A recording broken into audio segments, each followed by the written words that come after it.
Israel was Jesus. In other words, the Creator is also the Redeemer of Israel. Let me ask you, was that the same person who came to deliver the human race from bondage?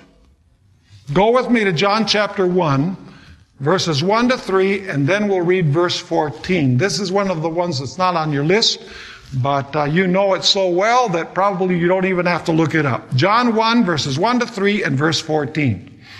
In the beginning was the Word, and the Word was with God, and the Word was God. He was in the beginning with God. Who is this? Who is the Word? Jesus. Now notice, all things were made through Him. And without Him, nothing was made that was made. Was Jesus the Creator? Yes, He was. Was He also the Redeemer? Notice verse 14.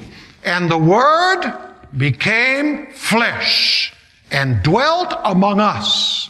And we beheld His glory, the glory as of the only begotten of the Father, full of grace and truth. Was Jesus the fulfillment of the Passover lamb? Absolutely. And so you have an unbroken chain of creation, redemption of Israel, and the Redeemer of the human race being whom? Being Jesus Christ. Now, if you examine the story of the Bible, you'll find that the Passover lamb needed to have two characteristics. First of all, the Passover lamb had to be perfect and without blemish. And then when it was determined that the lamb was perfect and without blemish, the lamb was then sacrificed. Let me ask you, what did this represent? The perfect, unblemished lamb. It represented the perfect life of Jesus Christ as that He lived on this earth. And what did the death of the lamb represent? The death of the lamb represented the death of Jesus bearing our sins on the cross. In other words, the Passover had a much greater dimension to it than just sacrificing a lamb and eating bitter herbs and partaking of unleavened bread.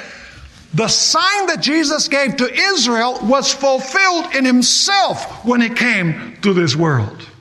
But now we need to ask the question, what day and hour did Jesus die as the Passover lamb? Go with me to Matthew 27 and verses 46 and 47. We're going to notice something very interesting here. Don't you go to sleep on me, because this is going to get very interesting and very good. Matthew 27, verses 46 and 47. We're going to look at the last three sayings of Jesus on the cross. It says, and about the ninth hour, notice it wasn't the ninth hour, it says about the ninth hour.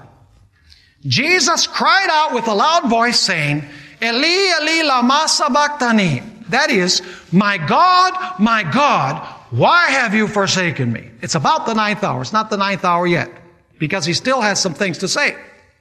John 19 and verse 30. So when Jesus had received the sour wine, He said, what? It is finished. And bowing His head, He gave up His spirit. But when you go to Luke, you discover that He said something after He said it is finished. In Luke 23, verse 46, it says, and when Jesus had cried out with a loud voice, that's when He says, it is finished. He said, Father, into your hands I commend my spirit.